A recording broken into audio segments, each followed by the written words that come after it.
So you finish up Saddle Ranch, and then what happens? Because you moved here to be an actor, right? I moved here to be an actor, and I consider myself like the Daniel Day-Lewis of guest stars. Of NCIS? Yeah, of NCIS. You've been on NCIS a few times. Twice, yeah. Yeah. Both 2 shows. They call me back 2 different shows. Yeah. So I do a guest star about once every 6 years, I think. That's all you need. Yeah, it's all I need. And, you're set. That residual comes in. For and life. It's like, you're good. That $80, you're good for life. It's good. Yeah, man. You're like, those are nice residuals, So after that, what makes you decide, hey, man, I think I could open up my own bar, and I think this would be awesome?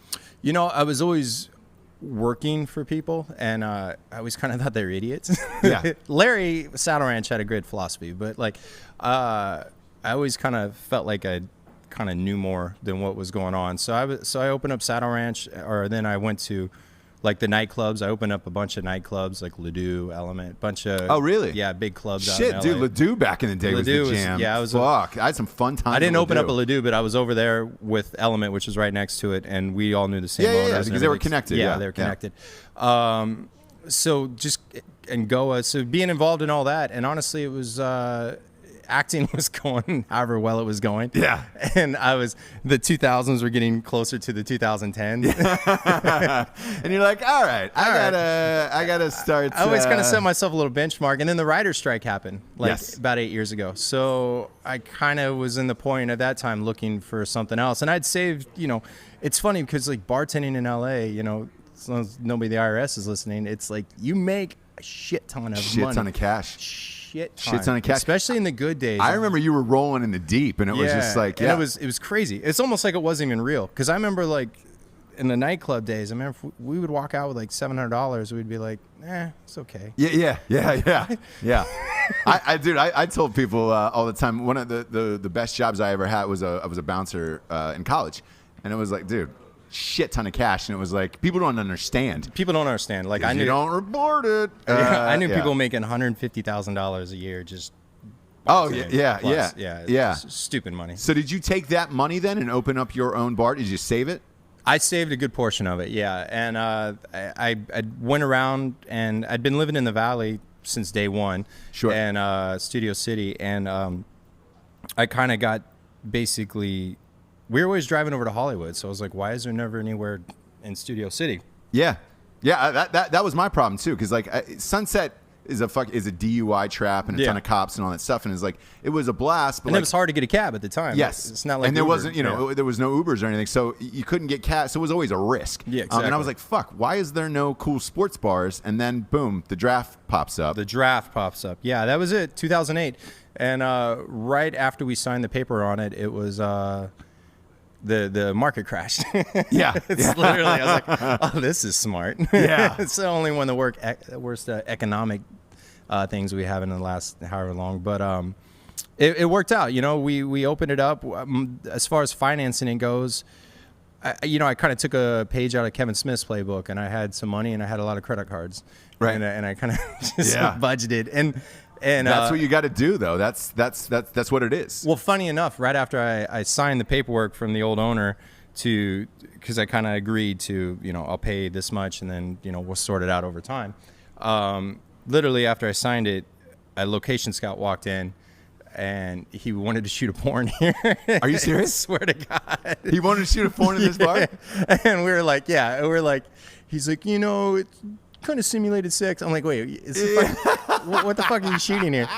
And it was one of those. Whenever they say simulated sex, that means full penetration, no condoms. It was one of those Skinamax porns at the time. Oh, okay, yeah. So they paid me like $30,000 to rent the bar out. Yeah, because this is it was still the old place. So I knew we were gonna gut it all inside. So I'm whatever. So you're fuck, whatever, come on the floor. Yeah, whatever happens, we're gonna change it anyway. And we'll mop it up. And at the end of the day, if a customer comes in and recognizes it, then he's calling himself out for watching the porn anyway. So we're like, nobody's gonna be like, yo, I was at home just. Hey man, is this casting couch? Where you're like, whoa. Are you sitting at home watching porn? Yeah, you watching porn? Yeah. And checking this bar out? Did you jerk off to this bar? So for $30K for how long? 7 days. Shit. They pay very well, by the way. That is great money. Yes. I thought about just making it a porn location and not even opening a bar. Not even opening a bar. Just be like, hey, you guys need a bar to fuck in? Yeah. Just putting out Craigslist ads. Yeah, let's. You guys need a bar to fucking Let's do it. So you open it up. They pay a porn. They paid 30 grand. So that helped. That helped a lot. Yeah. And then how do you get people to come into the bar? Because I mean, I knew you, which is how I was like, all right, cool. I'm going to come in, bring my buddies, and do all this stuff. But from the outside, it's just a huge sign that says the draft, and it's kind of a guess. It's a guess because it looks it's very deceptive. Nondescript. Yeah. You're like, oh, there's a bar there. Yeah, and it's deceptively a lot larger once you get inside. It is, because once you walk in, you're like, oh shit, this place is huge. This is a real bar. Yeah.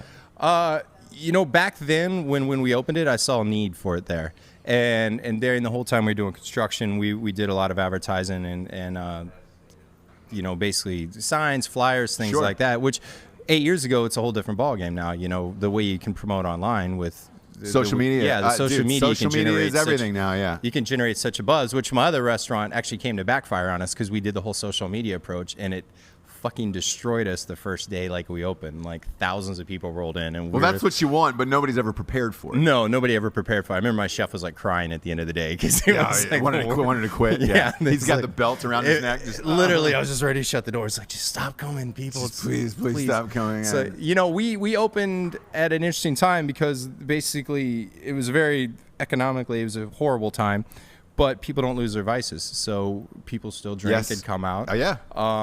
Shit, they were probably drinking even more since the market crashed. Yeah, market crash. They were pissed off about it. I did some aggressive specials. I remember my very first day to get people in, because we didn't have the budget to actually, or the money. It was all me and my friends doing all the work here, and I had a guy who was a studio grip electrician doing my electrical work. I mean, it was very under the table, everything we were doing.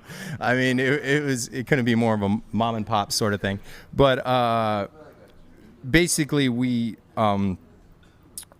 sorry, lost my train of thought. No, it's all right. Where were we at? You hired a grip and an electrician. There's some loud voices in the back. Oh,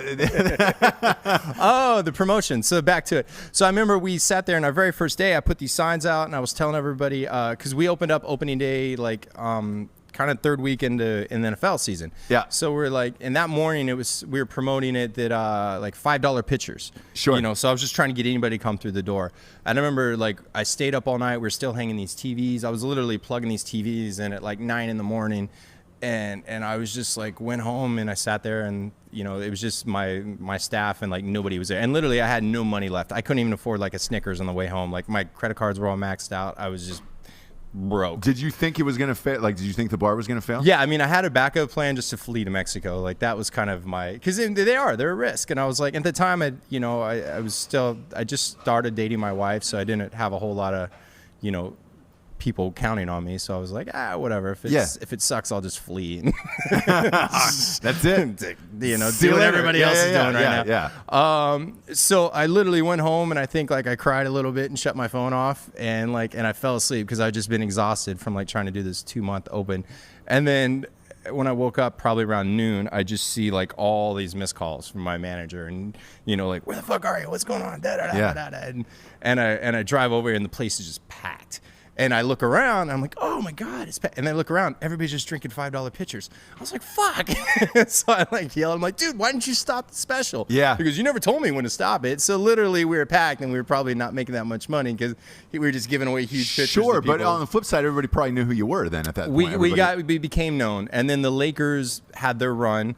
And I started off with, because I started in a college bar. So I started off trying to do like mimicking kind of more of a college type atmosphere, kind of because LA's a lot of transplants, as you know, so we all kind of crave things that like from back home. So that was the idea. Yeah. And then we did I did dollar beers during every Laker game too, so I went really aggressive. Yeah. So and the Lakers were great. Lakers were awesome. That was the Kobe. That was the year. Yeah, we were making money hand over fist right there during the Lakers. That was when they won, lost, and then beat Boston. Yeah. So the dollar beer specials, that kind of put us on the map. Like everybody knew like that was a spot. So during Lakers games. Yeah, so you come in for a Lakers game, it was like you couldn't even get in, and we're the only kids in town. So you were the only sports bar. Yeah, so it made it just worked out very well, and it was a great formula, and it was crazy. It was nuts here for the longest time. It's crazy. So a lot of people who want to open bars, how do they fail so quickly? Because dude, literally, you are the only person I know that has a successful bar. Everybody else has failed. Why is that? I think a few reasons. I think one, kind of reality TV romanticizes it now so much. Yes. Like everybody thinks I make great Bar rescue. Yeah, I make an amazing hot dog at home. I'm gonna open up a hot dog restaurant, throw some beer in it. Yeah. Yeah, bar rescue is such a sham. But trying to get through a liquor license. LA permits. Yeah, it's a nightmare. Los Angeles is the worst. Like opening a business here, I know people that own bars and restaurants other places in the country, and they're like, oh yeah, just go in, let's get it. But LA, just the hoops you have to jump through with the city is. And listen, I made a shit ton of mistakes because I never opened a bar either. I thought I was a bartender waiter that just thought I knew how to do it better. So right. And there's that old joke that the the mistakes you learn the most are the ones you pay for, which is what we paid a lot of money. One of them was during the time nobody was showing UFC fights back then either. It was just kind of like they were bringing it back, Dana White, and I'm like, I want to do UFC fights. And there was this whole thing with the previous owner that had like this DirecTV box and everything like that. And so I was still doing stuff through him because I was still trying to get things transferred over and we were busy. And so I would call him and like for packages and go order the UFC fight. Okay. And it was $45. So I was like, this is simple. Why not? No bigs. A year later, all of a sudden these lawsuits start showing up. This freaking guy before I switched over had a commercial account. So that's why you're only paying $45 for the fight. Shut the fuck up. I got hit for about $30,000 in lawsuits for pirating, basically, because I wasn't paying the correct price. Did you have to settle? Oh yeah, I had to pay it. Yeah. There's really no way to argue it. I mean, they were actually, because they kept hitting me fight after fight after fight. They, hey, it's us again. I was like, oh Jesus. Yeah. All right, so eventually, we switched all that. But on the flip side, if I was paying what we pay now for UFC fights, which are thousands of dollars, I wouldn't have been able to build up the business. I never would have taken that risk to make it like the bar where everybody comes to watch UFC fights. So basically all the money I generated, I just gave back to their lawyers. But at the same time, in the long term, but it built your brand. It built a brand. Yeah. And a lot of people don't know this at home because they think, when Mayweather fights, why can't it be free at the bar? No. Is this basic cable? When a UFC fight, why can't it be free at the bar? One of the bars I worked at in college got popped for that as well, where they used to have, and I don't know if they still have that now, where they bring representatives into the bar. Oh, they investigate. Yeah, yes. They investigate. And they show up and they're like, hey, are you showing this fight? Great, you're going to get fucking sued. I remember our bar owner back in the day, he got popped for 10 grand because it was a smaller bar.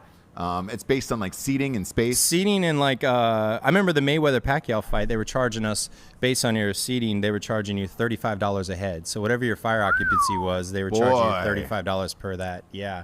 So how packed were you for that fight? By we the were way? really packed. Yeah. And what were you charging to get in?